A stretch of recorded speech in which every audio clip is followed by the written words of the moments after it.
So,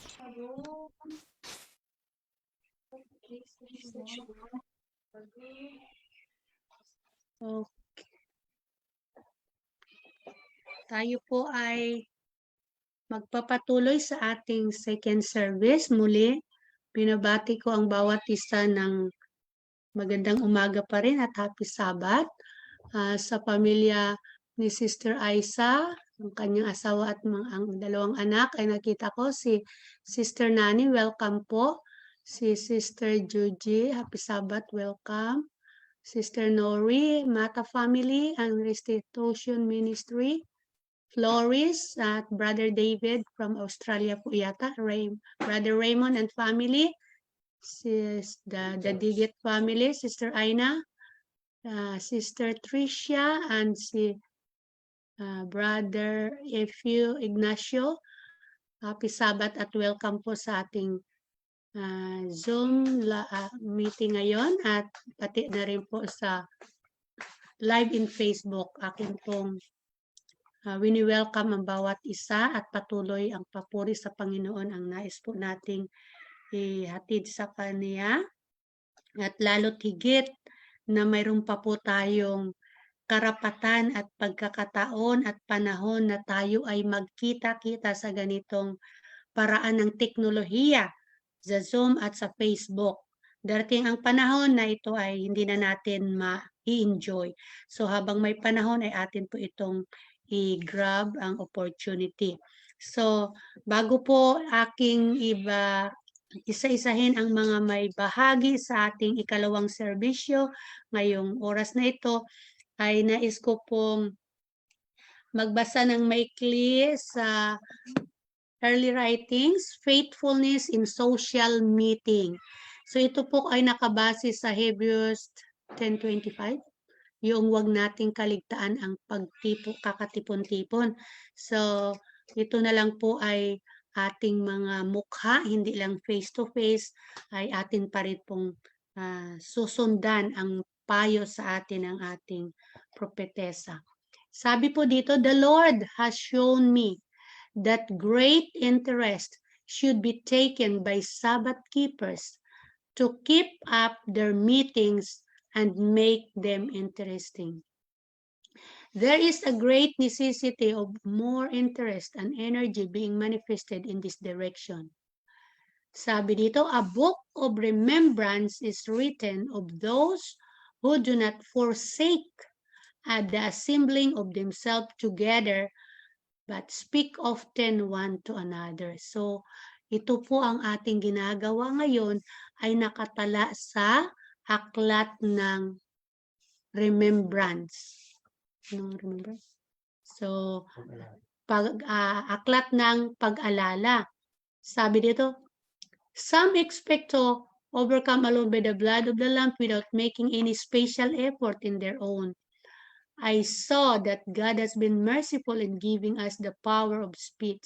Kaya po yung ating sa Sabbath school, yun po ang dapat nating makita. We should glorify God with our mouth, speaking in honor of the truth and of His unbounded mercy, and overcome by the word of our testimony through the blood of the Lamb. So, sa Sabat lang po ang talagang maka-express tayo ng ating papuri at pasasalamat at yung kabutihan na ibinibigay sa atin ng Panginoon araw-araw, minuto o segundo ng ating buhay. So, ang atin pong second service ay magpapatuloy ayon sa aking pagbanggit. Ang inyo patuloy na presider, Sister Eden. Ang atin pong tagapagsalita ngayong sa second service ay si Brother Raymond Mendiola.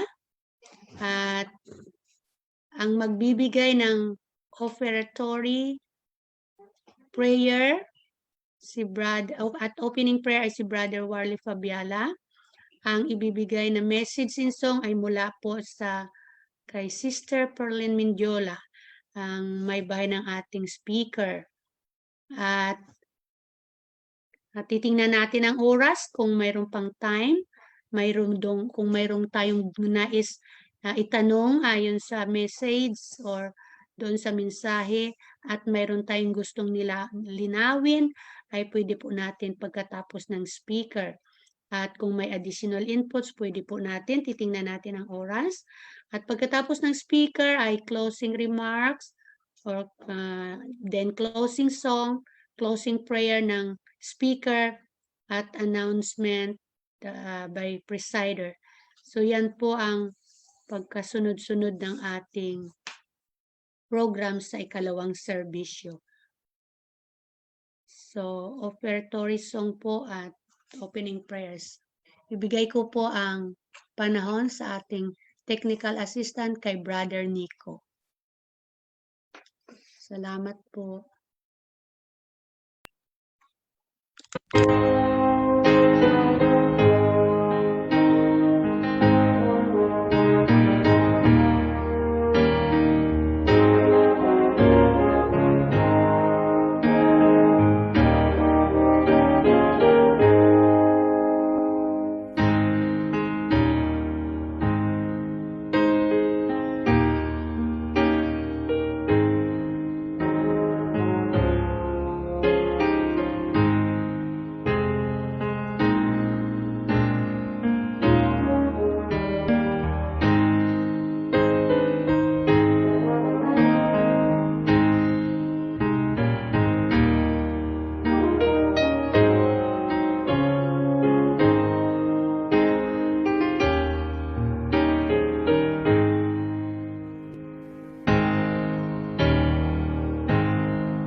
Tayo po ay manalangin.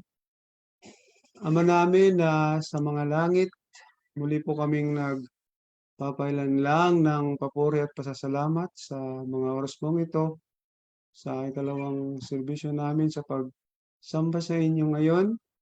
Nihiling po namin muli ang inyo pong banal na presensya na siyang pumagit na po sa amin.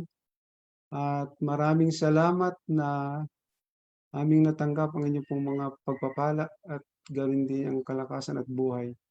At ngayon po, Panginoon, binabalik namin ang aming mga handog at ikapo sa inyong mga kamay. Naway ito po inyong gamitin sa anumang paraan ng inyong gawain na mapadali ang inyong pong gawain dito sa lupa at kami ay maging daluyan ng inyong pong mga pagpapala.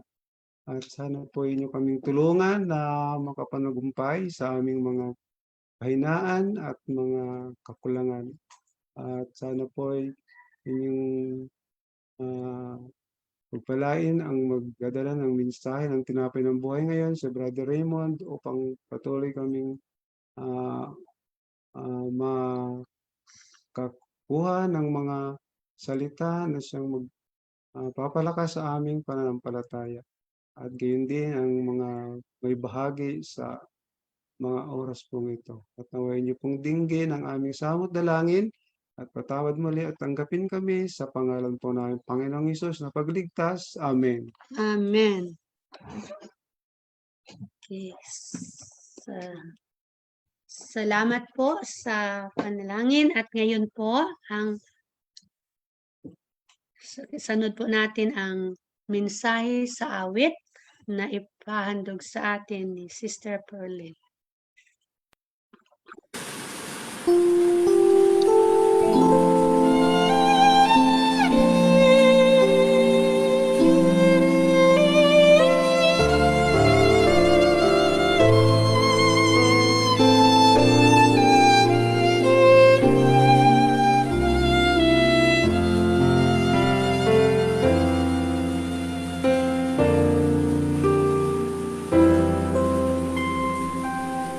Come unto me,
Amen po sa mensahe ng awit. Salamat po, Sister Perlen.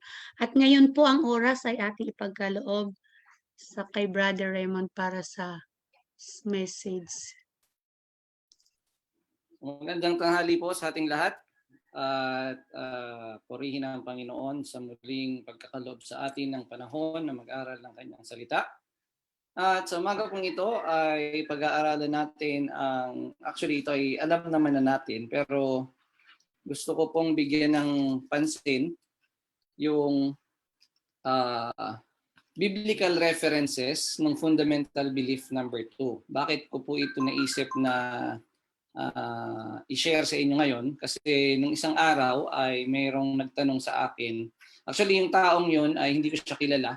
Sabi niya gusto daw niyang sumali sa Restitution Ministries. Tapos sabi ko sa kanya kung familiar ba siya sa Foundation of Faith noong 1872 hanggang 1914.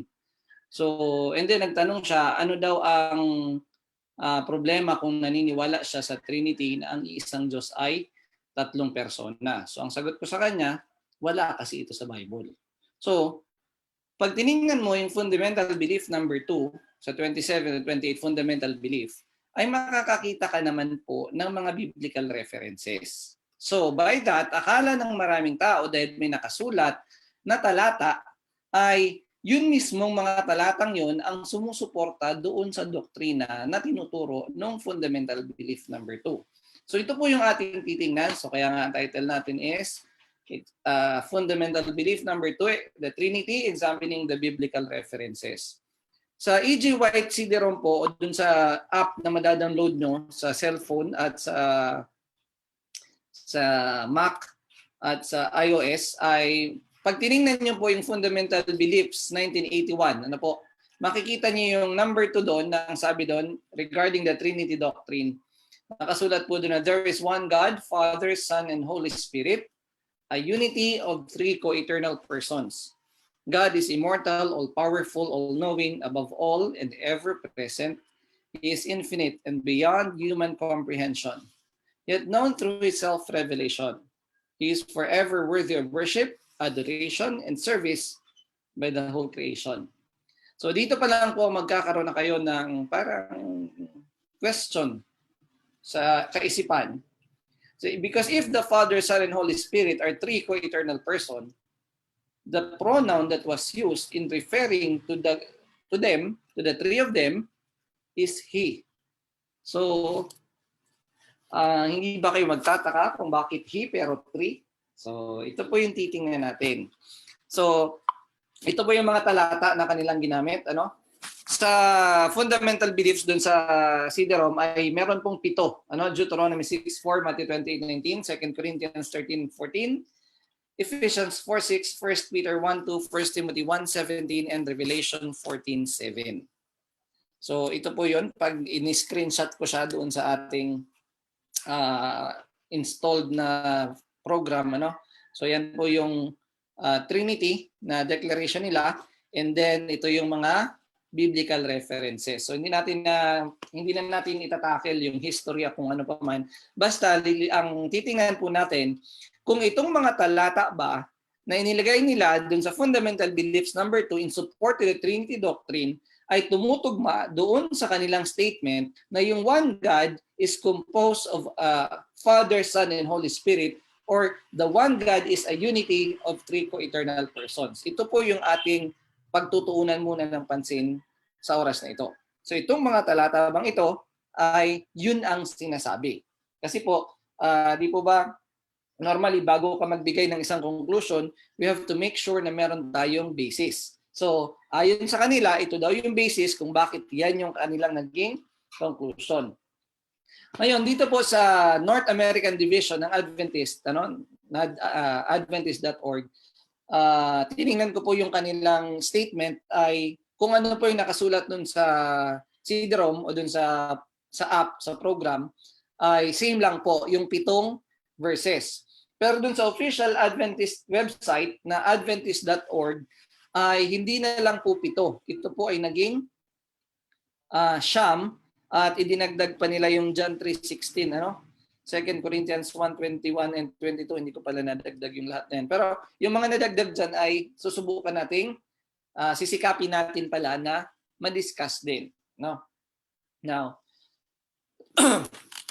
ang unang talata na kanilang ginamit is yung Genesis 1:26. Po. So sa Genesis 1:26, na laging ginagamit ng mga gustong patunayan na ang Diyos ay higit sa isa, ay ito po yung sinasabi. And God said, let us make man in our image after our likeness.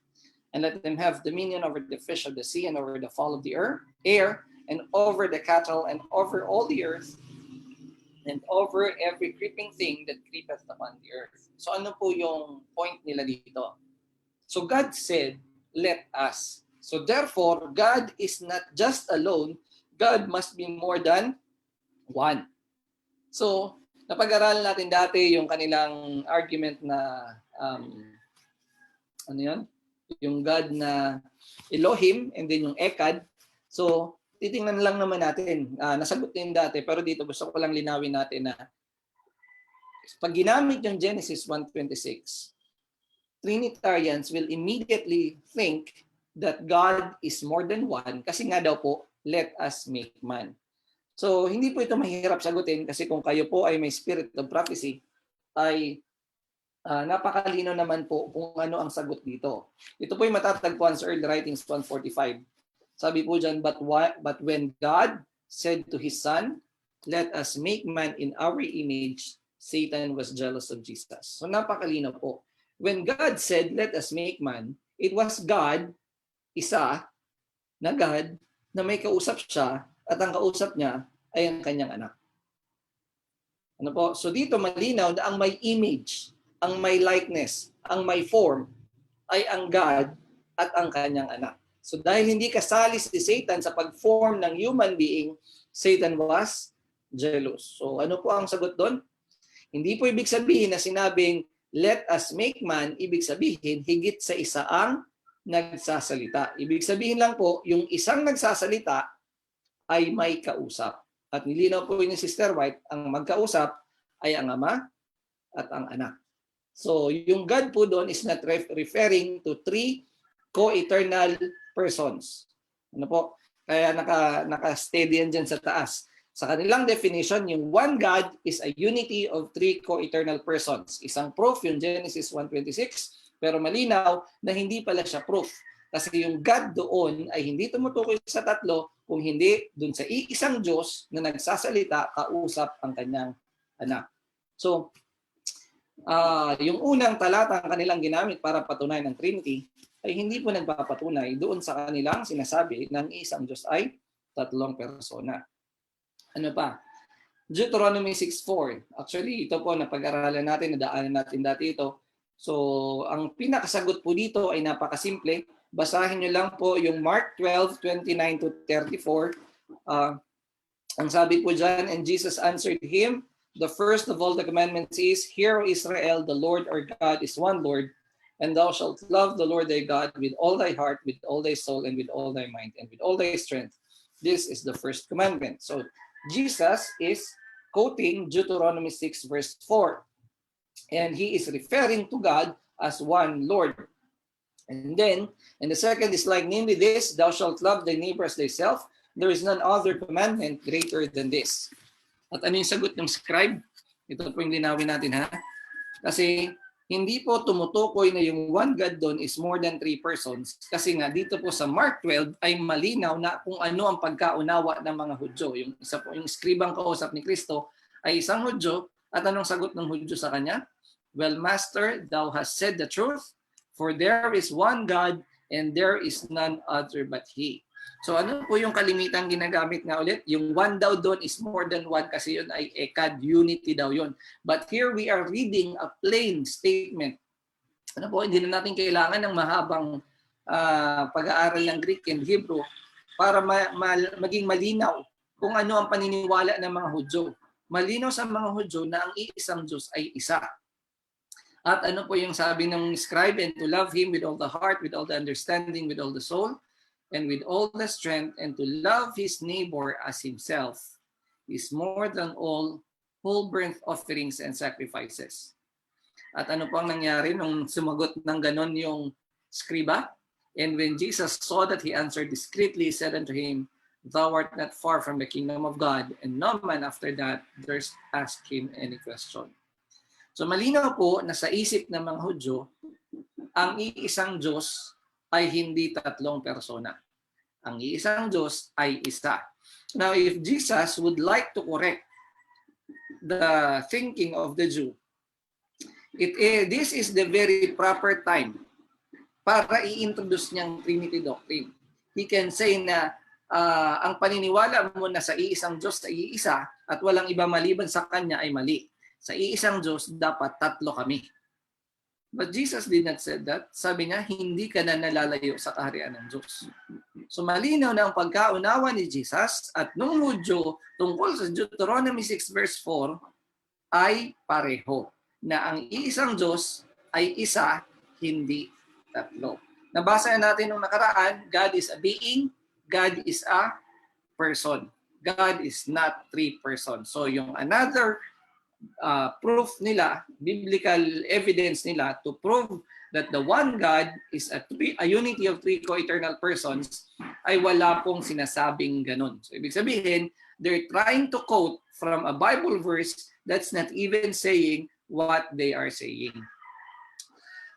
The most popular one is the Matthew 28:19 verse. Diba? Dito laging gagamitin. Ito yung Trinity. Bakit? Kasi sinabi dyan, baptizing them in the name of the Father and of the Son and of the Holy Ghost.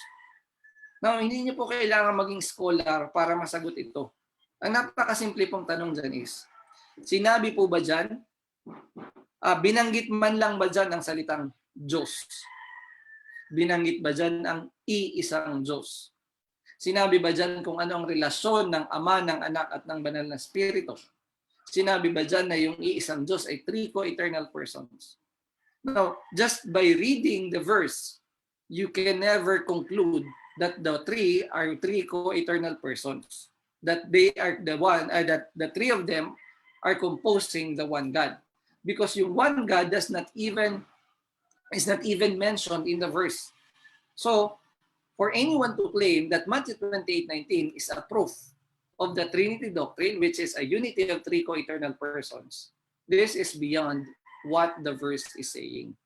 So parang sinasabi mo po na ito ang ebidensya mo, na kapag binasa yung ebidensya, wala naman dun sa ebidensya mo yung sinasabi mong ebidensya.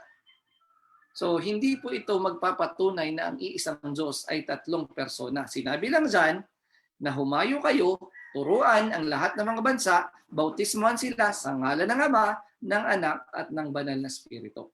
Hindi po dyan binanggit na yung Ama, Anak at Espiritu Santo ay iisang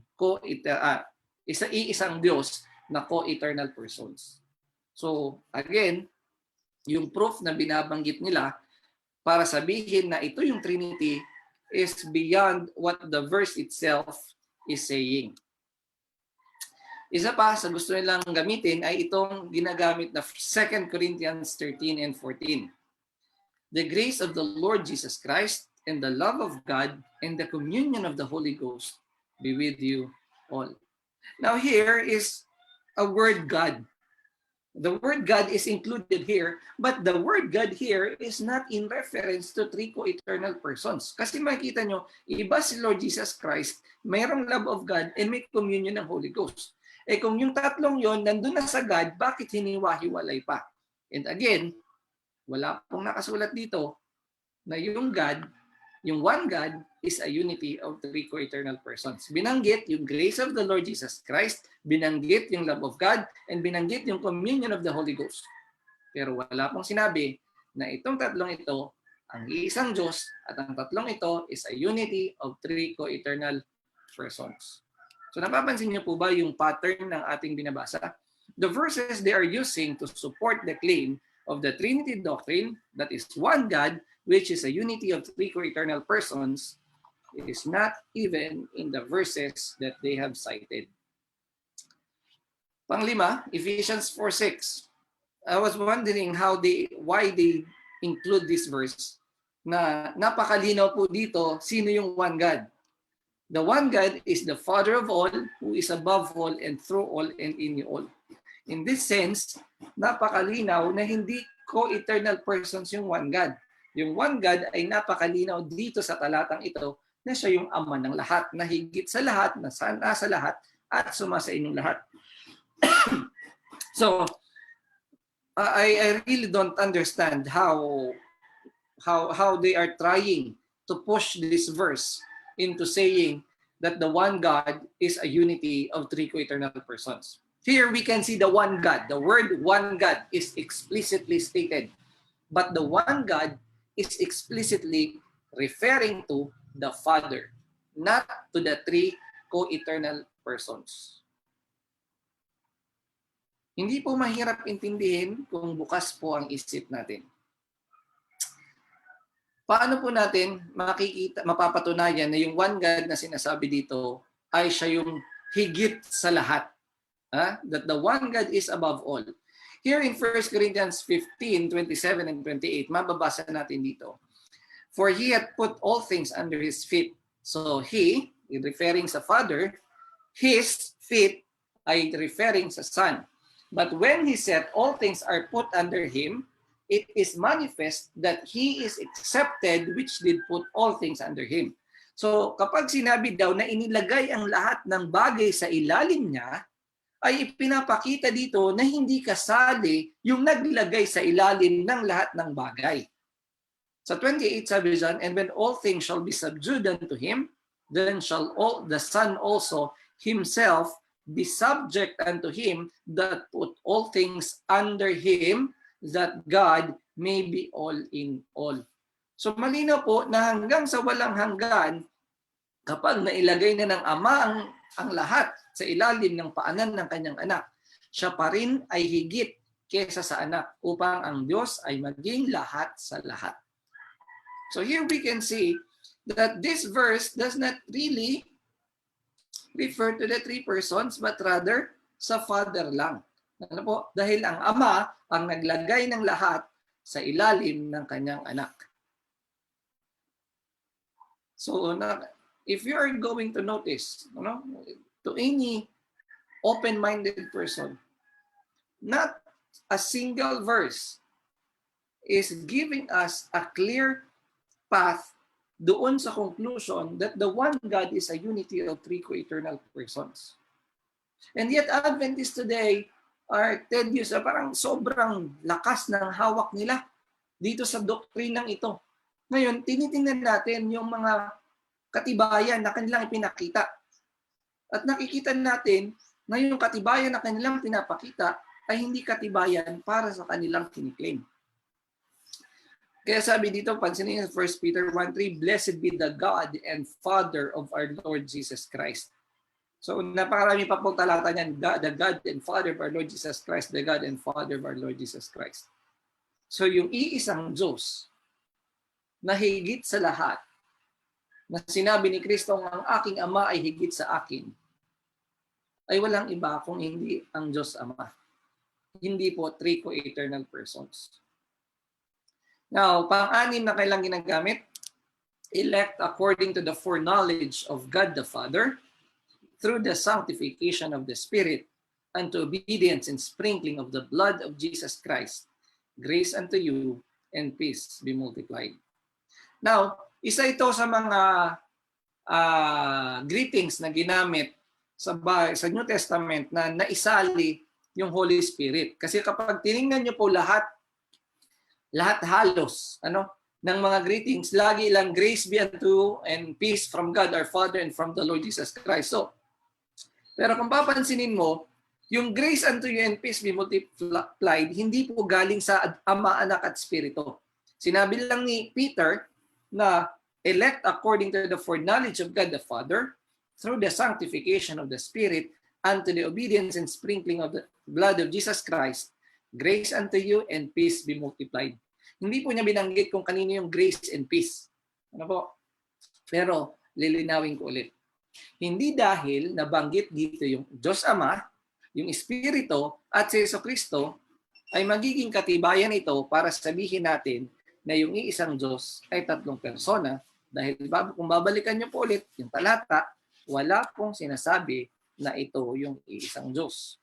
Binanggit lang yung Ama, Anak at Espiritu. Now, it is really amazing how people were brainwashed na kapag nabasa nila yung Ama, Anak at Espiritu, automatically sasabi na, ayan, proof na yan ng Trinity. We do not deny the existence of the Father, the Son, and the Holy Spirit. Yet, we deny the existence of the one God that is composed of three co-eternal persons because the Bible verses that they are using to support that claim does not tell us na yung iisang Diyos ay tatlong persona. Sa pampito, ito yung sabi, now unto the King, eternal, immortal, invisible, the only wise God be honor and glory forever and ever. Amen. So, sino yung eternal, immortal, invisible, at sino yung only wise God? Sinabi ba dyan na three co-eternal persons? Now, alam natin na ang aklat ng Timoteo ay sulat ni Pablo patungo kay Timoteo. So sa ibang talata, ano ang sinasabi ni Pablo tungkol dito sa the only wise God? Sabi niya sa Romans 6:27, to God only wise, be glory through Jesus Christ forever. So yung God na only wise ay maluluwalhati sa pamamagitan ni Jesucristo. So malinaw po na hindi po tumutukoy yung talatang 1 Timothy 1:17 na ang iisang Diyos ay tatlong persona sapagkat yung iisang Diyos, yung God na only wise, ay makikita natin na hindi siya si Jesus Christ. Hindi po siya composed ng three co-eternal persons. Ano po? And another verse na gagamitin nila is yung Revelation 14:7. Ito, ginagamit na natin sa ibang presentation pero lilinawin lang natin ulit. So, para sa kanila, yung fear God dito is in reference to the three persons of the Trinity. But here again, you can see yung ginamit na pronoun, and give glory to Him, for the hour of His judgment is come, and worship Him that made heaven and earth and the sea and the fountains of water. So, sino daw yung Diyos na dapat nating katakutan? This is the God that made heaven, the earth, and the sea. According sa Old Testament, sino itong Diyos na gumawa ng langit, lupa at dagat? Basahin natin sa Psalms 146:5 and 6. Happy is he that hath the God of Jacob for his help, whose hope is in the Lord his God, which made heaven and earth, the sea, and all that therein is, which keepeth truth forever. So according sa Psalms, yung Diyos na lumalang ng langit, lupa at dagat ay ang Diyos ni Jacob. So ayon sa New Testament, who is the God of Jacob? Sa Acts 3:13, sabi ng mga apostol, the God of Abraham and of Isaac and of Jacob, the God of our fathers, hath glorified his Son, Jesus, whom he delivered up and denied him in the presence of Pilate when he was determined to let him go. So the God of Abraham, of Isaac, and of Jacob, which is also the God of the Israelites, the God of our fathers, napakalinaw, hath glorified his Son. So if the God of Jacob, who made the heaven and the earth, has glorified his Son, therefore it is not referring to the three co-eternal persons, but rather to the Father alone. Because the Father has a Son. And sa Acts 17:24, God is the Lord of heaven and earth. And according kay Christ, who is the Lord of heaven and earth? Sa Luke 10:21, sabi ni Jesus, I thank thee, O Father, Lord of heaven and earth. So, yung talatang kanilang binabanggit at ginagamit para patunayan na ang iisang Diyos ay tatlong persona, ay malinaw po na hindi nagpapakita ng katibayan doon sa kanilang claim. And then, ito po, nagtaka din ako. Bakit isinama nila yung verse na Isaiah 6 verse 8? Ang sabi dyan, also I heard the voice of the Lord saying, whom shall I send and who will go for us? Then said I, here am I, send me.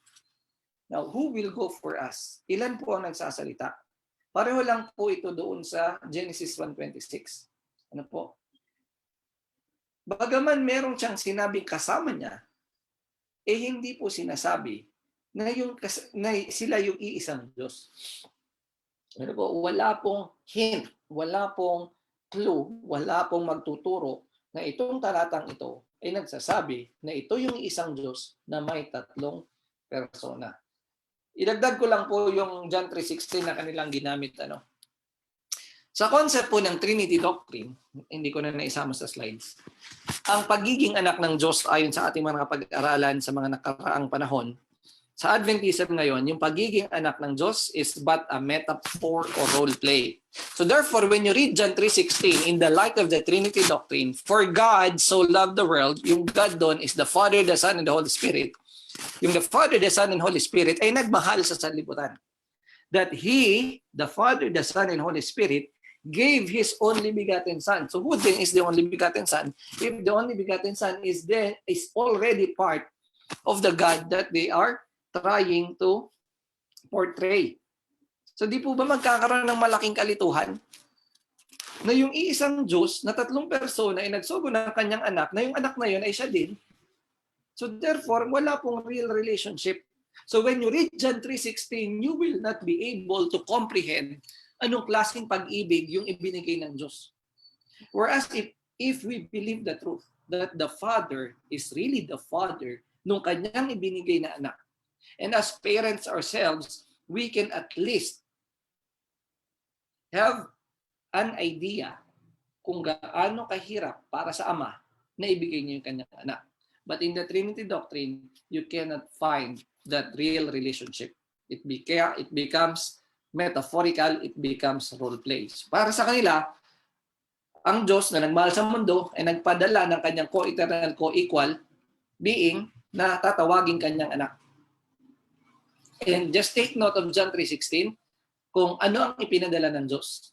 God did not send a co-eternal, co-equal being to become His begotten Son. God sent His begotten Son. God cannot send a begotten Son kung wala pa siyang begotten Son.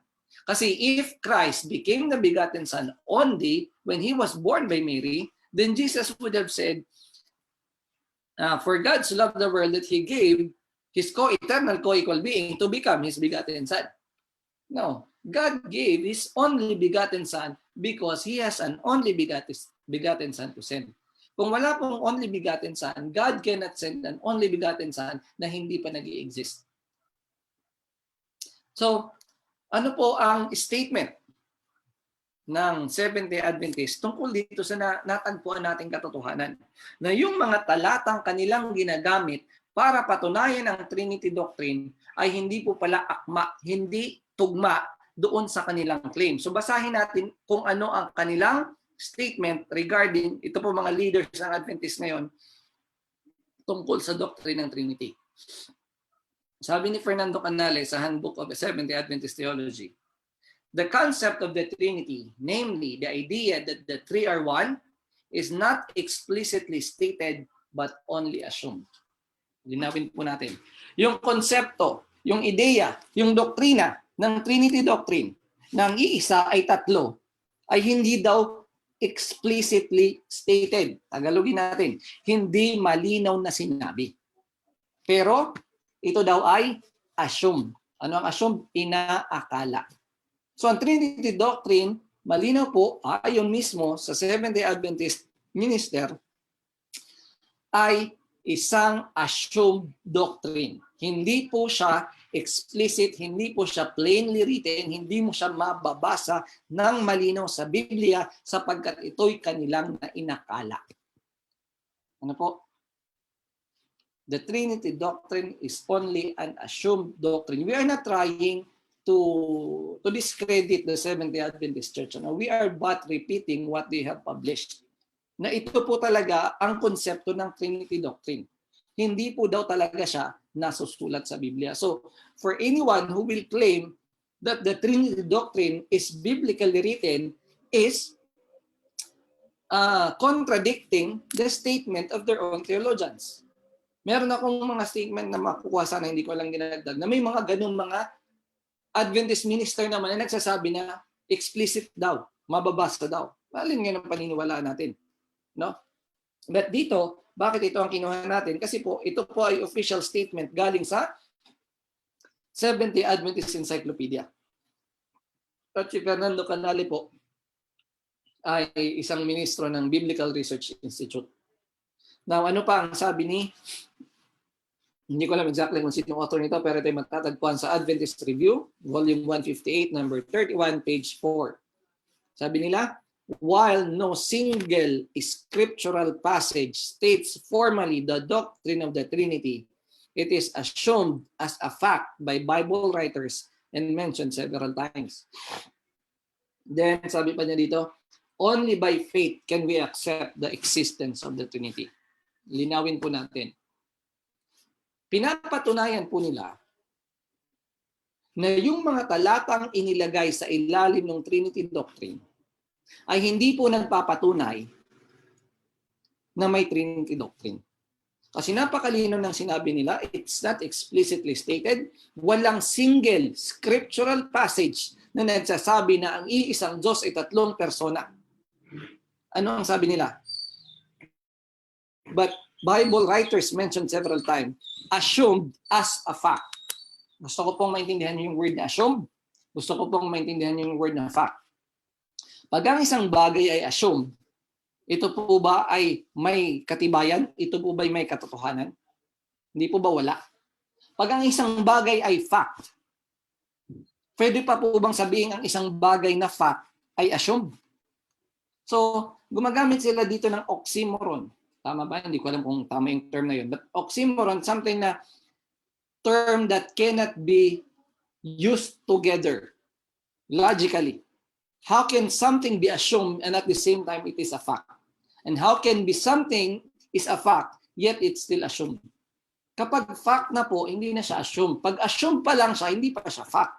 So you cannot use both words in referring dun sa isang bagay. Kasi po, it will create confusion. So dito pa lang po, kung mapapansin nyo, they are confusing the minds of the people to declare that the Trinity is assumed as a fact. And nilinaw nila dito, dahil nga po walang biblical source, walang formal doctrine na mababasa sa Bible, only by faith can we accept the existence of the Trinity. So bakit ito pinanghihiwakan ng Trinity? Kasi inassume dyan na fact. Will it stand? Tatayo po ba ang ganitong klaseng doktrina? And sa Diyos po ba ang doktrina na hindi mo mababasa sa Biblia? We have to be certain on what we believe. And nais po natin ang mga tao na balikan ang Biblia para pag-aralan kung ano ang nakasulat dito. At huwag umasa sa kung ano lang ang sinasabi ng mga tagapagturo. Sabi pa po ni Jerry Moon, probably, hindi pa siya sigurado, the strongest clues to such a divine triunity occurs in the famous Gospel Commission that Jesus gave the church in its baptismal formula. Go therefore and make disciples of all nations, baptizing them in the name of the Father and of the Son and of the Holy Spirit. So if this is the strongest clue para i-declare na may Trinity doctrine, nakita naman natin kanina, it doesn't even mention the word God. It doesn't even mention na merong unity. It doesn't even state what are the relationship of the three. Sinabi lang na binyagan sa ngalan ng Ama, Anak at Espiritu Santo. So if this is already the strongest clue, paano tayo makakasiguro na totoo yung Trinity doctrine na yung strongest clue nila ay still vague? Wala pong sinasabi tungkol dun sa iisang Diyos na may tatlong persona. At ito pa po yung pag-amin ng isa pang Adventist pastor, Dennis 14 ang pangalan niya. The New Testament does not have any explicit statement on the Trinity. Ano? Ito, I admire their honesty na sinasabi po nila na sa Bagong Tipan, wala kang mababasang Trinity. Apart from 1 John 5:7.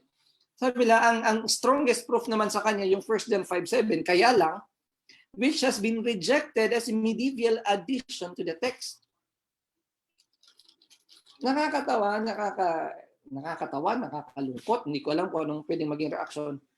Na sinasabi nila na ito yung pinakamalakas na ebidensya at overwhelming ang Trinitarian evidence na ang pinakamalakas nilang ebidensya na 1 John 5:7 ay inaamin nila na addition lang. Na hindi ito tunay na bahagi ng text. So how can people claim that? Ano ba sa English? Propesterous claim na sagana ang ebidensya ng Trinity. Pero ang pinakamalakas naming ebidensya na 1 John 5:7 ay napatunayan na idinagdag lang. Hindi ba nakakamangha that people still cling to this doctrine while at the same time being told na sinasabihan na sila na wala naman tayong ebidensya dyan. Marami tayong sinasabing ebidensya pero in reality wala talaga tayong ebidensya. Now let's take a look at the Catholic statement. Sabi ng Assumption of Mary Life Magazine, October 30, 1950, our opponents sometimes claim that no belief should be held dogmatically which is not explicitly stated in scriptures.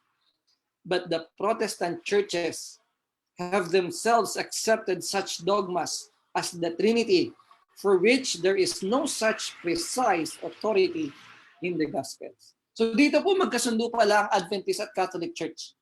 Saan? Sa pagsasabi ng Trinity Doctrine ay hindi matatagpuan sa Biblia. So therefore, if we accept the Trinity Doctrine, we are accepting a Catholic doctrine that doesn't have a precise authority from the Bible. Ano pa ang sabi ng isang Catholic author? In Scripture, there is as yet no single term by which the three divine persons are denoted together. Ano daw? Walang isang termino sa Biblia na pinag-isa yung tatlo. The Vatican Council has explained the meaning to be attributed to the term mystery in theology. It lays down that a mystery is a truth which we are not merely incapable of discovering apart from divine revelation, but which, even when revealed, remains hidden by the veil of faith and enveloped, so to speak, by a kind of darkness. How can we trust a mysterious doctrine that is enveloped in darkness when God is the God of lights and in Him is no darkness at all?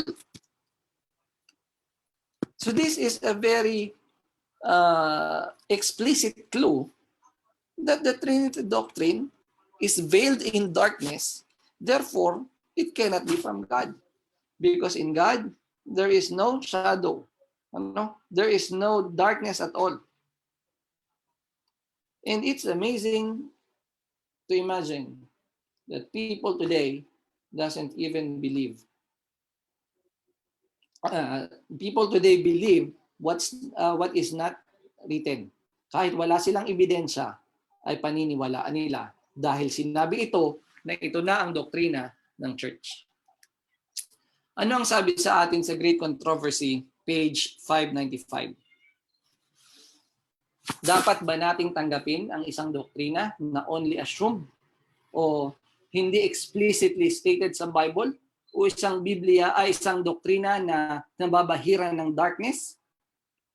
Sabi ni Sister White sa Great Controversy 595, the opinions of learned men, the deductions of science, the creeds or decisions of ecclesiastical councils, as numerous and discordant as are the churches which they represent, the voice of the majority, not one nor all of this should be regarded as evidence for or against any point of religious faith. Ano po yung malinaw? Gaano man karami ang magsasabi ng isang bagay ay totoo. Marami mang tao, marami mang scientific fact ang ilagay nila, yung creeds o decision ng Ecclesiastical Council. Hindi mo daw siya pwedeng tawaging ebidensya pagdating sa religious faith. So hindi ibig sabihin na marami ang naniniwala sa Trinity, ito na ang totoo. Bakit po? Ano pa ang sabi ni Sister White? Before accepting any doctrine or precept, we should demand a plain thus saith the Lord in its support. So here's the plain question. Does the Trinity doctrine contain a plain thus saith the Lord? Mga kapatid, bilang mga mananaliksik ng salita ng Diyos, tayo pinayuhan ni Apostol Pablo na maging katulad ng mga taga-Berea. Na bago natin tanggapin ang isang bagay, siguraduhin natin kung ito nga ba talaga ang sinasabi ng mga talata. So here, sa araw pong ito, sinikap nating tingnan ng ebidensya na sinasabi nilang katibayan para patunayan ng Trinity Doctrine, and we are able to find no connection at all sa kanilang mga talatang binanggit. So should we accept the Trinity Doctrine kahit wala pong plain the saith the Lord? Kapag tinanggap po natin yon, then hindi natin sinunod yung counsel na binigay sa atin ng propeta. That before accepting any doctrine or precept, we should demand a plain the saith the Lord in its support. And ayon sa Isaiah 8:20, paano pag walang mababasa, walang nasusulat? Sabi sa Isaiah 8:20, to the law and to the testimony, if they speak not according to this word, it is because there is no light in them. Mga kapatid, we are traveling to the heavenly Canaan. Pwede ba tayong pumunta doon na may dala-dala tayong maling doktrina? If we are worshiping a different God, sure ba tayo na maililigtas tayo ng Diyos na yon sa panahon ng kabagabagan? We have to make sure that the God we are worshiping is the God of Abraham, Isaac, and Jacob. We have to make sure that the God we're worshiping is the Father of our Lord Jesus Christ. Kasi kung hindi, baka hindi tayo mapasama doon sa langit na bayan. Satan is constantly endeavoring to attract attention to man in the place of God. He leads people to look to bishops, to pastors, to professors of theology as their guides, instead of searching the scriptures to learn their duty for themselves. Then, by controlling the minds of these leaders, he can influence the multitudes according to his will. Hindi ko po sinasabing huwag magtiwala sa mga nag-aral. Ano po? Pero siguraduhin po natin kung magtitiwala tayo ay mapapatunayan natin yung kanilang tinuturo ay ayon sa Biblia. Ito na po ang ginawa ni Satanas. No? Instead na turuan ang mga tao na mag-aral sa kanilang sarili upang kanilang matagpuan ng katotohanan, itinuro sila na pakinggan nyo kung ano sinasabi ng mga pastors. Tanangin nyo kung ano sinasabi ng mga bishops, ang sinasabi ng mga professors of theology. So kapag hindi yan ang paniwala nila, huwag nyo paniwalaan. Now remember, during sa time ni Christ, all of the religious leaders has a different idea regarding the Messiah. So when he came, hindi siya tinanggap. So we are in the last part of the earth's history. Papadaya pa ba tayo sa doktrinang hindi mababasa? So hopefully, may babahagi natin ito sa mga tao na ang isa sa malaking kasalanan ng bayan ng Diyos ngayon ay ang pagsamba sa Diyos-Diyosan.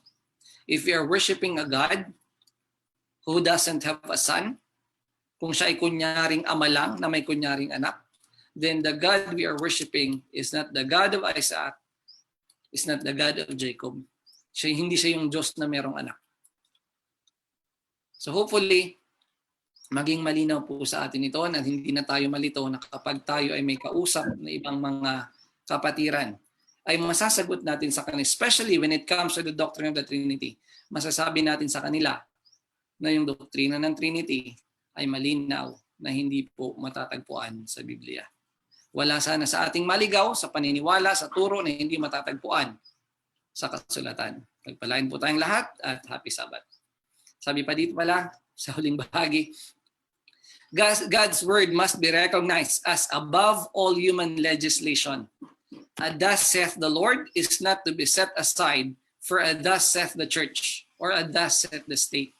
The crown of Christ is to be lifted up above the diadems of earthly potentate. So again, before accepting any doctrine or precept, we should demand a plain thus saith the Lord. God bless everyone. Amen po. Maraming salamat sa muling paglilinaw sa atin ng napakahalaga at isang talagang kailangan nating malaman sa panahon ngayon. Ito po yung issue ng ating malaman natin ang the only true God. So yung Trinity and the only true God ay dapat isa-isa po tayong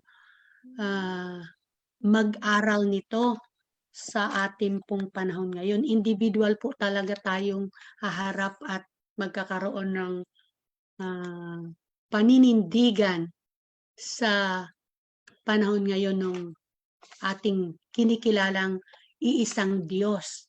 Kasi noon din po ay hindi po talaga ako makapag-explain kung paano nga ba yung Trinity and yung God, Father, Son, and the Holy Spirit, lalo pa pag sa Bible study. So, dapat po makita po natin ang bawat isa sa atin na pag sabi ang payo sa atin, John 5:39, search the scripture.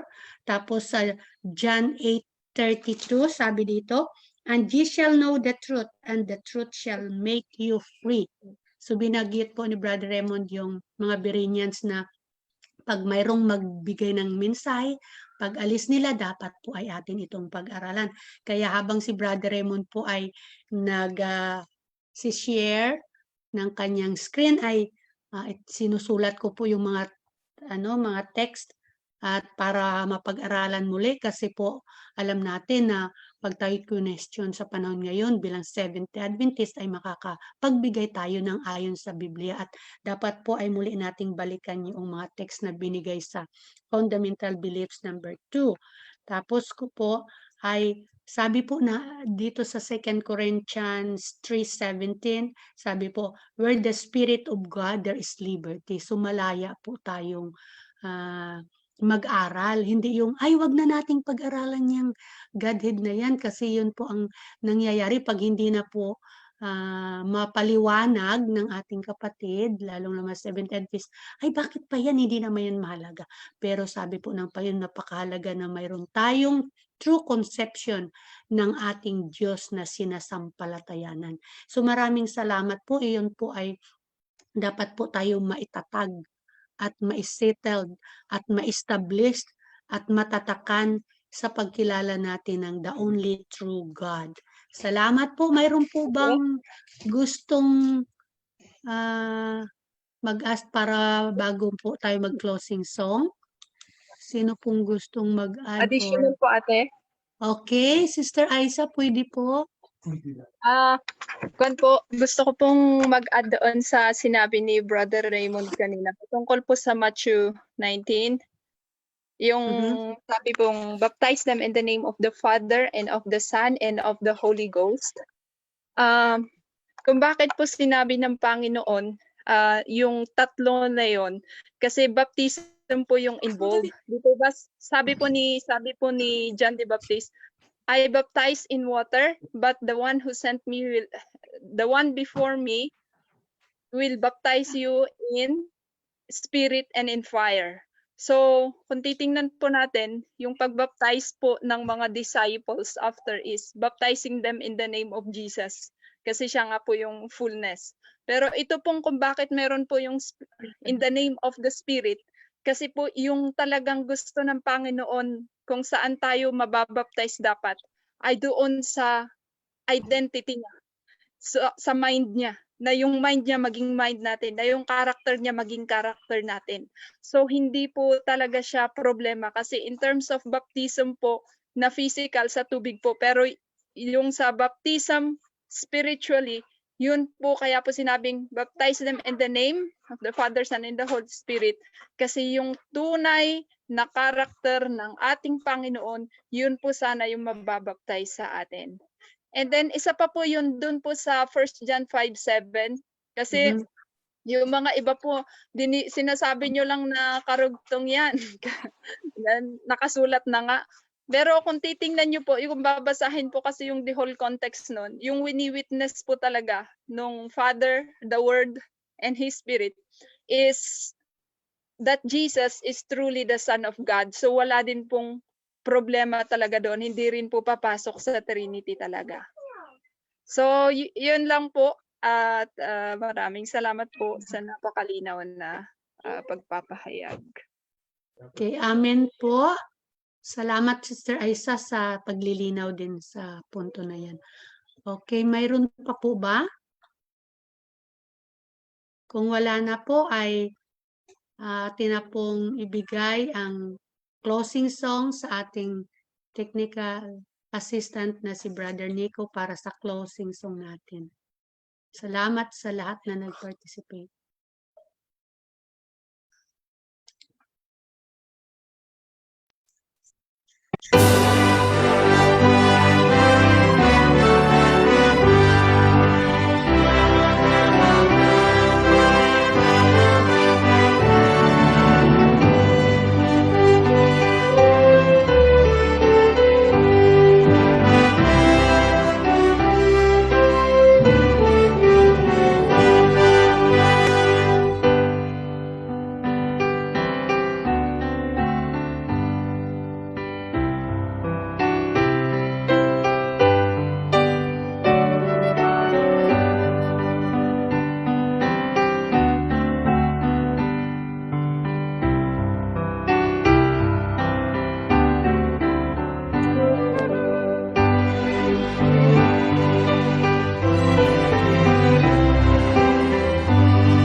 Brother Raymond.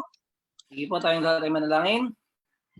Amang banal na sa kaitaasan po kayo ng langit, kaya po yung nagpapasalamat sa pagkakaloob nyo ng panahon upang kami makapag-aral pa ng inyong salita.